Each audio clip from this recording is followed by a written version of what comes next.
Welcome to Post-Burnout.com interviews. My name is Aaron Kavanagh and I'm the website's founder and editor-in-chief. Post-Burnout.com is a culture website dedicated to venerating burnt-out artists the world over. Our interviews are mainly recorded to be transcribed, but every now and again we release the audio in a series we call Post-Burnout.com interviews. If you enjoy what we do, be sure to subscribe. In this edition of Post-Burnout.com interviews, Swedish folk singer Sofia Talvik calls into us from Los Angeles, where she's on her current US tour for her latest album, Center of the Universe, which was released back in August. In this interview, we go through the record track by track, which leads us to important discussions on topics including the war in Ukraine, Sweden joining NATO, reproductive rights, missing people, the COVID-19 lockdowns, and Sofia lamenting on her late friend and frequent collaborator, Tim Fleming. Yeah. So Right. it's nice to talk with you again. I think the last time we spoke was actually back in I think February when Hanson was releasing your latest record. And what have you been up to since Yeah. then? How's life been? Yeah. So I mean, we recorded a new album, The Center of the Universe, started recording that in May. I've been working on it all summer, and then released it in August. And also, I've been on tour since in the US since July. Yep. So whereabouts are you now? So right now I'm in Los Angeles, Okay, maybe cool. one of my least favorite cities in the US. What's that? It's just so much traffic. It's just, Okay. it's so Yeah. much traffic, so many people, and it's just like people are driving like crazy. It's like you're fearing for your life every day. Well, I would like to talk to you about your new album, as you mentioned, Center of the Universe. It was released back in August, as you mentioned then. Yeah, I think it Mhm. really, what I really like about it is that I think it really blends kind of political world events that are happening at the moment with kind of personal stories. They're kind of interwoven a lot. So I think Yeah. it's very successfully does that. So yeah, I was wondering like kind of what was the concept behind the record when you were making it, and just in general, like maybe if you could talk just a little bit about the actual writing of the album and the actual production of the album. Yeah. So usually when I record my albums, it's not like I sit down, one week and say, hey, I'm gonna write an album now. I'm gonna write all the songs. So they're written in different stages and different times. And of course, this album has a lot of sort of topical songs because the last couple of years have been kind of strange in many ways. We had the pandemic, and then the Ukraine war, and of course here in the U.S. When the Supreme Court overturned Roe versus Wade, that also it's a lot of pretty big things that happened over the last couple of years, and of course that's been an inspiration for a lot of the songs. I also have two songs on the album that I wrote to my friend who passed away early into the pandemic. So so that's kind of like the album has kind of grown over the last couple of years, into what it became. Yeah, I think it's a very heartbreaking record. I mean, like there were times in this album where I was like really on like the verge of crying, and in a Oh, way, gosh. yeah, I'm being sincere. Like in a way, it's kind of interesting because like I listen to so much music just as part of my job that sometimes I worry about kind of becoming numb to the experience of listening to music, and then it is kind of validating to have an album like this come along and kind of make me go, no, I still do get some appreciation out of the emotions that it makes me feel, you know? That's an amazing compliment. Thank you so much. Yeah, no, I I mean, that's mean it. it's what I think it's whatever every artist strives for is to, sort of make an impression with the listener. So thank you. Yeah, I'd like to go through the album actually, just through the songs. So there's 10 songs featured. It starts with Circle of Destruction, which is like about the Ukraine war. It's very like it's very haunting. There's a line that, what we can't build up, we will tear down, and the circle of destruction has begun. If maybe we could talk about that song to begin with. Yeah, I mean, I feel like, this song is kind of like an anti-war anthem, but it's, also a song about people trying to find a safe place to live Yeah, anywhere in the world, always, not only the Ukraine, but also, maybe, people coming from South America to the US and stuff. But there's, when you think about anti-war anthems, you mainly think about like maybe the 60s and 70s and stuff like that. But it hasn't changed.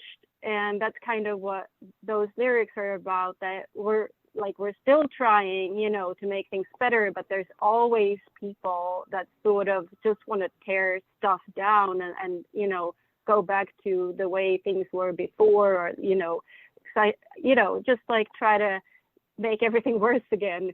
sure. Of course, probably not in their eyes, it's not worse, but, if you're striving for equality and for peace and acceptance, there's always people that are going to try to, overturn those things.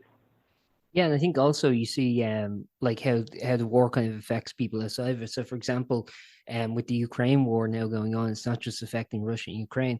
For example, you're from Sweden, and like historically neutral country, like I would consider it, along with countries like Switzerland, Ireland, Austria, as being like a kind of notoriously neutral country. And yet even now, not only has Sweden applied to join NATO, but the neighboring country, Finland, has also joined NATO. And I think like things like that, regardless of how the kind of war turns out, will still have an effect on future Swedish people and future Finnish people as well. Yeah, no, definitely. I actually think NATO is a good thing. I think it's a good thing that, countries come together and try to, make a pact to keep each other safe. Yeah. And also a pact to not, wage war on each other. I mean, it can't get much better than that, right? Yeah. The next song on the record, it's probably one of my favorites. It's called "Centered Universe." It's this really like heartbreaking tale of like that's probably a word I'm going to use a lot, heartbreaking, but it's about missing people's photos that you saw at Walmart, and you kind of it's a lot of speculation on like what kind of happened to them, and what was their life after they went missing. And I believe it's also inspired by Native American beliefs about people being kind of at peace at the center of the universe. It's very haunting. Well, yeah, thank you. Yeah, I mean, it's because I tour so much in the US, I do get exposed to a lot of American culture, whether it be the Native American culture, or just like if you can call it culture, but going to Walmart, it's like a sort of a very, very sort of American thing in the eyes of a European person, I guess. Yeah. But it is heartbreaking to see those photos, and I'm sure there's a lot of missing children and young adults in Europe as well, but it's not on display the same way, Yeah. And that's kind of what caught me, seeing those photos. Yeah, it's interesting because I remember when I was 13, I went to the US for the first time, and seeing a missing persons photo, for like you don't really see them around kind of where we're from, I guess. And then 2 years later, I returned, and the same like missing persons photo is up there. It's like it doesn't really go away, and like every missing person photo is kind of like a family tragedy. And I think like there's with the song, there's this sense of trying to, I guess, bring about some kind of peaceful resolution to the kind of mystery of where these people went. Yeah, no, definitely. I mean, so some years ago, I was touring through southern Utah, and we came to a valley where the Hopi tribes had lived for thousands of years, and so apparently they had disappeared at some point, and there are no records, where they went or why they had left this place. It was obviously a very good place to live. And but the other tribes say that they didn't disappear; they went to the center of the universe, and that is like kind of their nirvana, I guess. Like you are ascending to a better place. So that's kind of what I wanted to sort of hope for these children when I saw the photos as well. And the next song is "A World Apart," which is kind of a sort of long distance love song. I was wondering if maybe you could talk about that one. Yeah, I mean, I guess it's a song. It could be a love song. It could also be sort of a song about missing a place, or even like a period of time in your life that you can never go back to. Yeah. So it's like you're always sort of moving, whether it be me being on tour or just time moving, and things changing in your life. You can never go back to that, that place and time or that person. It's always sort of in the past. Yeah, and there's an emphasis, I guess, on the kind of world shrinking, which is interesting. I mean, like, you look at us, for example, now we're like talking like halfway across the world in like real time and stuff. And in a lot of ways, like, I don't know, there is that kind of like idea of the earth shrinking and kind of somewhat global communication in a lot of ways. But like, I don't know, people do seem very, I think, kind of isolated and very, I don't know, in a lot of ways, they don't feel part of a community anymore. Yeah, I mean, even though like we are sort of getting closer to each other through online stuff like this Zoom meeting or through Facebook and stuff, you also kind of get you know the urgency of meeting in real, like in person, kind of goes away a little bit, which is sad. I think maybe before we tried harder to see each other, and then now it's FaceTime or Facebook or Zoom, or you kind of it's wonderful because you can stay in touch with people, but it's also you kind of miss out on the real experience a little bit. Yeah, I agree. And I think also actually kind of during COVID we kind of missed out a lot, you know what I mean? Like when everyone had to kind of isolate, it was like, people kind of missed actually seeing Yeah. people in real time. Yeah. Yeah, and I think people actually get a little scared of it even after a while. If you're Yeah. very isolated and then all your communication is over the internet, maybe you get, a little fearful even of socializing and meeting other people. Yeah.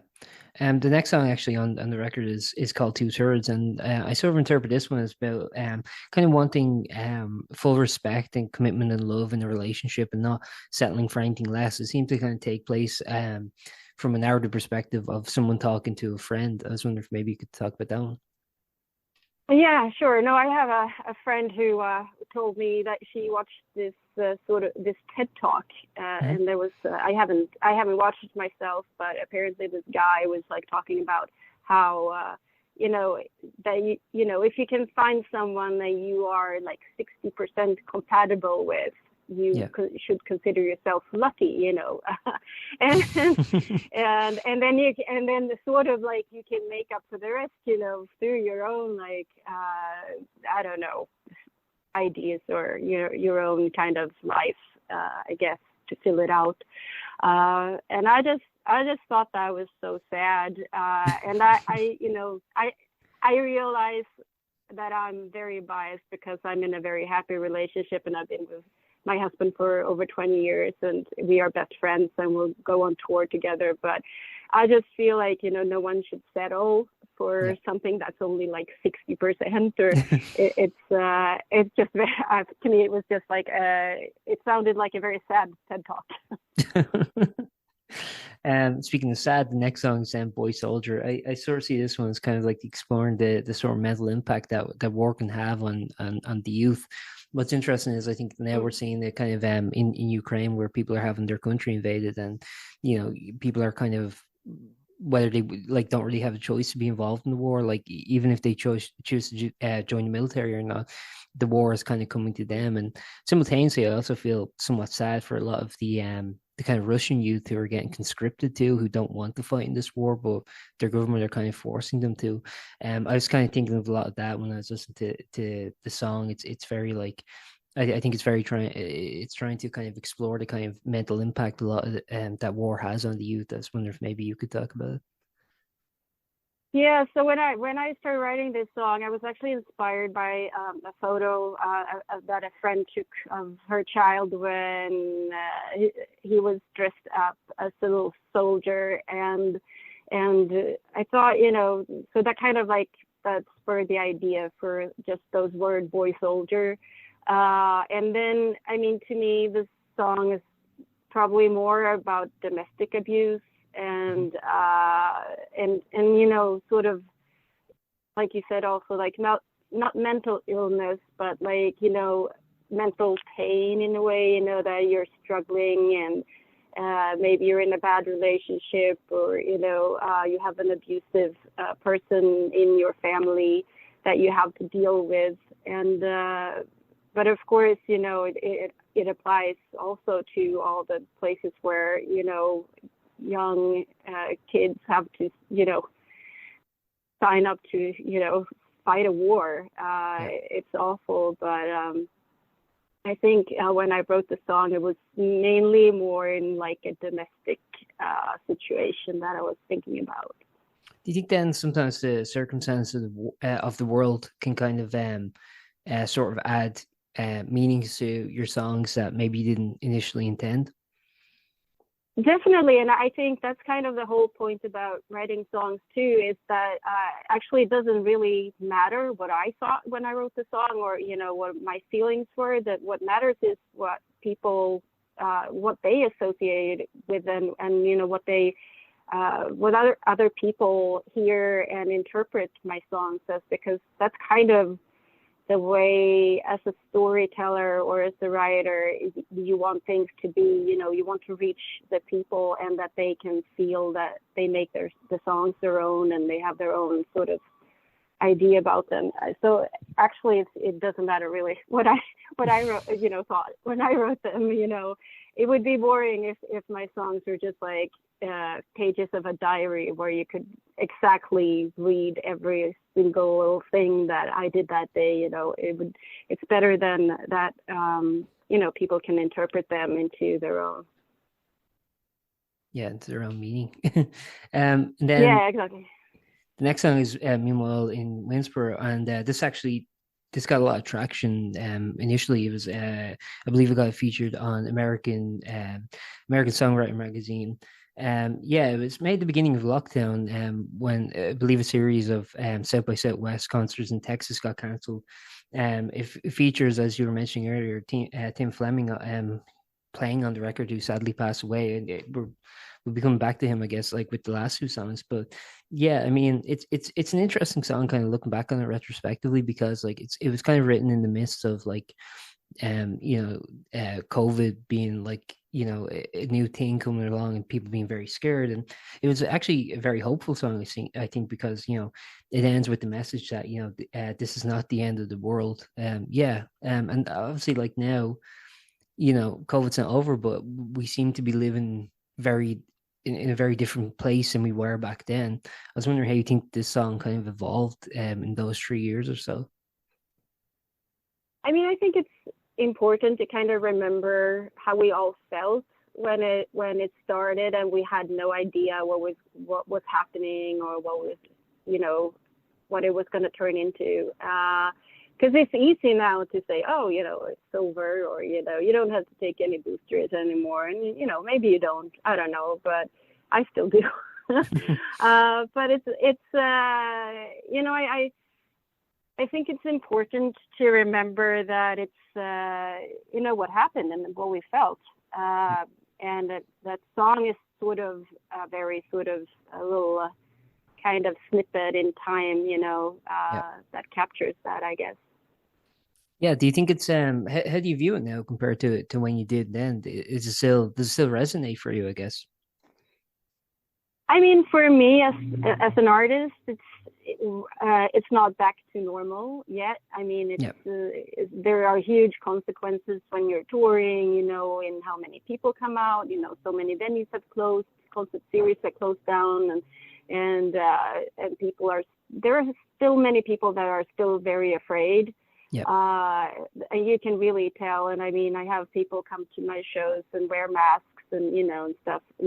And yes, I got the new booster actually just the other day. And of course, for me, it's very important to kind of stay healthy because I meet so many people. So, of course, if I get sick, you know, I have to cancel my shows, but I also don't want to, you know, infect other people with COVID or anything else. I also take the flu vaccine every year just to kind of do what I can to stay healthy. And but it's definitely not back to normal, I don't think, at least not in the line of work that I do. And of course, we have also, there are so many people who lost people during COVID, and in that sense, it will never be completely over, it's because you will always carry that with you and that memory. And so that's also why I feel like it's so very hurtful sometimes when you post something and people online will, there will always be someone who will, comment and say, oh, this is just a scam or whatever. And I'm like, how can you say that now? I mean, it's been 3 years and you know how many people died, how can you call it a scam? It's very hurtful for the people who lost friends and family. Yeah, I agree. The next song, I think is like your most pointed and very direct song. It's Too Many Churches. It was as you were mentioning earlier, it was about the Supreme Court overturning Roe v. Wade. I think it's kind of a sad reflection when you kind of think of like how progress can kind of be stalled, and like you can't take the victories of progress for granted because it can be overturned at a later point. I mean, it's taken very direct attacks on pro-life legislation, as well as like church and state. And I think for me, like the lyric that really shocked me, but it is kind of relevant, is the reference to Joseph Fritzl, which, if people aren't aware, he was an Austrian man who they're shocking and they're potentially offensive, but it is reality. And it's like it would seem kind of immature not to factor them in, Yeah, no. So I was when I wrote the song, I really wanted to bring out examples of times where conception is not something that's wanted or cherished. Especially with Fritzl, it was that is just a horrible story. I think most people, especially here in the U.S., when they hear this song, I don't think they actually know that story that well. Yeah. But even the other examples in the song is kind of, I want to kind of highlight, where it's not, having a baby is not always like something that is, the most wonderful thing in your life. So, it could be also very horrible thing, And I also, coming from a very secular country, Sweden is a very secular country, I'd never grown up with being sort of part of a church that way. And because I tour so much here in the U.S., I see there's so many churches in every town, and there's like, they're all different. It's like Lutheran, it's like Mormon, it's, it's so many different kinds of churches here. And they also have a huge problem with people being sort of very poor and being sort of outside society and not getting any help. And but of course, all these churches, they sort of pat themselves on the shoulder and say, oh, we're such good people and we do this and that, but they are actually not helping all that many people, because if someone is not believing the same thing as they do, then you're not part of the circle that will receive any help. So yeah. I just, And the thing is also, I mean, a lot of people will maybe ask, because I'm from Sweden, why I care about what happened with this particular thing in the U.S. with the overturning of Roe versus Wade. But I feel like things like these have ripples throughout the whole world. So it's not just something that happened in the U.S., but you can already tell that politicians in Europe are looking to this as, saying, hey, we could, they did this in the U.S., maybe we could do something similar. Even in Sweden now, there's like, the right-wing parties have started to question the rights to abortion and all that stuff all of a sudden, which is definitely just they got it from this, so yeah. It's something that really have consequences all over the world. Well, I think the thing to know for everyone, regardless of where you live in the world, is that you can take a lot of these hard-earned kind of rights for granted. Like you have to persist, Yeah. kind of be persistent in terms of trying to preserve them and make sure that people don't try and take them away. I think that's a universal Yeah. call to arms in a Yes. way.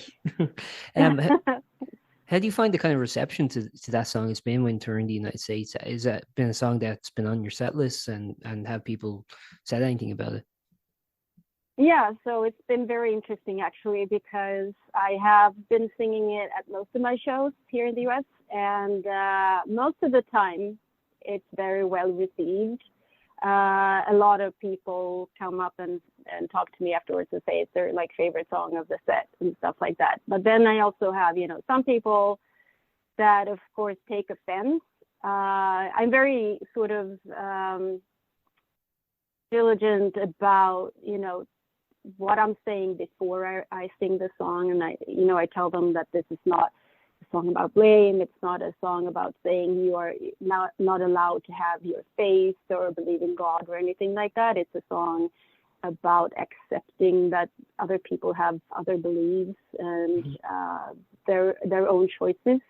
And but sometimes, people can only hear too many churches, too little love. That's the only words they can hear throughout the whole song.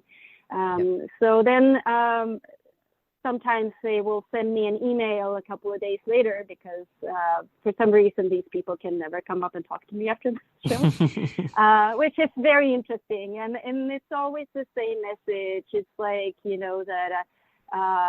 that I'm wrong and they do so much good in their church. And then they will also kind of very often tell me that because of this song, they did not come up and buy any of my CDs, and they hope that other people also did not buy my CDs, because they're such good persons. So they wish, they wish me very well. But so that's kind of sad. I think that's very sad when that happens. And I don't waste time trying to reply to those emails, because I don't think it would be productive. But I do feel like most of the people that listen, they do listen. They actually listen to the words, and they hear what I'm saying, and I think it resonates with a lot of people here. Just before we move on from this song, one other thing I'd just like to mention is there is a passing mention to your own faith in the song. I was just wondering why you chose to include that. Yeah, I mean, I feel I don't really know any people in Sweden that are very religious. It's not as common, I think, in Sweden as here in the US, or even in I know in Ireland you have like the Catholicism and all that stuff. Mm-hmm. They do in Germany too, where I live. It's just not so acted upon in Sweden. So maybe it's like I think if you are a very religious person in Sweden, you're almost always born into a family that is very religious from the start. And I was not, so. I don't feel like it's a big deal. I don't have a problem telling people what I believe or don't believe in. Yeah, and I think also in the United States, because there are so many religions, where in a lot of European countries, be it Ireland, be it Germany, there tends to be kind of a majority religion just in terms of the population and stuff, where it's kind of like you have a lot of conflicting ideas in the United States. Moving on to the next song, I really like this. I really love the instrumentation on this song. It's Desert Nights, which I think has it evokes a real sense of, in my opinion, I think it invokes a real sense of loneliness and kind of nostalgic reflecting. It's it's actually very similar to the kind of what you were talking about with A World Apart, where it's that kind of I don't know, kind of longing for a time gone by, and simultaneously it's also just kind of reflecting on life now versus where it was, I guess. I was wondering what your thoughts on it were. So this is probably the song on the album that I have the most problem explaining. Okay. Because I don't really have a good explanation for this song. It's just sometimes you have a feeling and that turns into a song. I was inspired by New Mexico because I have friends who live in New Mexico. So I was kind of inspired by the landscape there and the Desert Nights, of course, which is the name of the song. But it's also actually my own favorite song on the album, and Okay.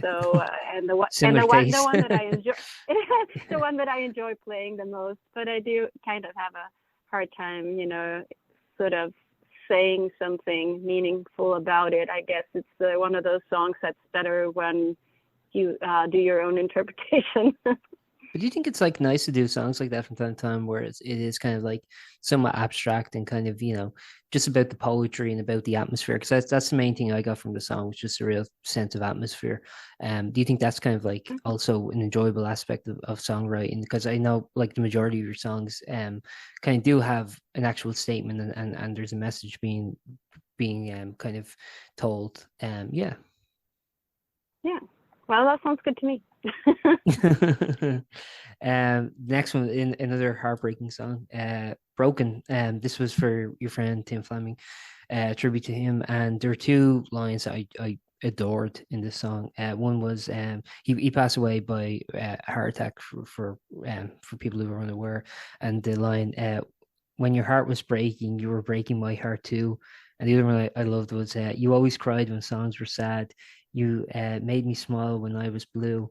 I think you would have cried right now, but now the tears are all for you." I think those are just like really lovely lyrics about, a fallen friend. Well, thank you. I wrote this song very shortly after Tim passed away, and of course I had so many emotions and so much grief, and it was one of those songs where I could have just kept writing verses and verses until the song was like an hour long, and I kind of had to stop myself to keep writing, because it's when you lose someone, there's like so much that you want to say about them and to them, and so that's kind of what this song is about, and just try to capture the friendship that I had with Tim. Yeah, and I think it's a very beautiful song. The final song is "Oh California." Sorry, the final song is "Oh California," and again, so it feels like a conversation that you have with him about potentially moving to California, or him trying to persuade you to move to California, but just fitting considering that you're in Los Angeles right now. Yeah, it's very. I think it's a very cheerful song. Actually, it feels very. While Broken kind of felt like kind of a lament in a way, I feel like "Oh California" feels like. I don't know, more of a cheerful memory or something. Oh yeah, no, it's definitely what the song is about. I mean, it's a song about those last days that we spent together in the little surf shack when everything was closing down, and we were just we're doing those little live streams and drinking Corona beer, making fun of what was going on, and because you kind of. A little bit like Meanwhile in Winnsboro is kind of a snippet in time, when you look back and you were like, everyone was so afraid, but you could still kind of joke about it, and until you can't anymore, you know what I mean? Mm-hmm.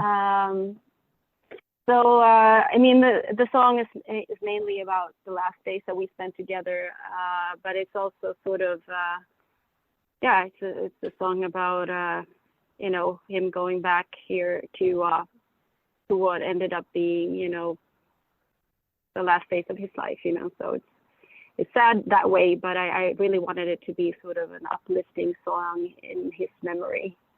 Yeah. And those are the 10 songs that make up the album. And it's a very beautiful record, I think. Like, it's very, like I said, like, I was on the verge of crying a lot. And I really enjoyed every like moment of it. I think it's a very fantastic record, and I think for me personally, it's like one of my favorites of yours. I think it's. Oh, thank you. Yeah, I think it's really great. Yeah, I was wondering if you have any final thoughts on it that you'd like to talk about. Well, I don't know. I mean, I'm happy if people listen and like we talked about, kind of interpret the songs in their own way and find their own life stories embedded in the songs, Yeah. So what do you have next? I know you're currently on tour at the moment. What's the plans now going forward? Now the album is out. Yeah. So I'm just wrapping up the tour here in the US. I have 3 weeks left, and then it's the promotion and stuff for the album is gonna keep going for a while. And then I have a bunch of shows in Germany coming up. I'm doing, every year I'm doing a Christmas tour in Germany, so I'm doing that.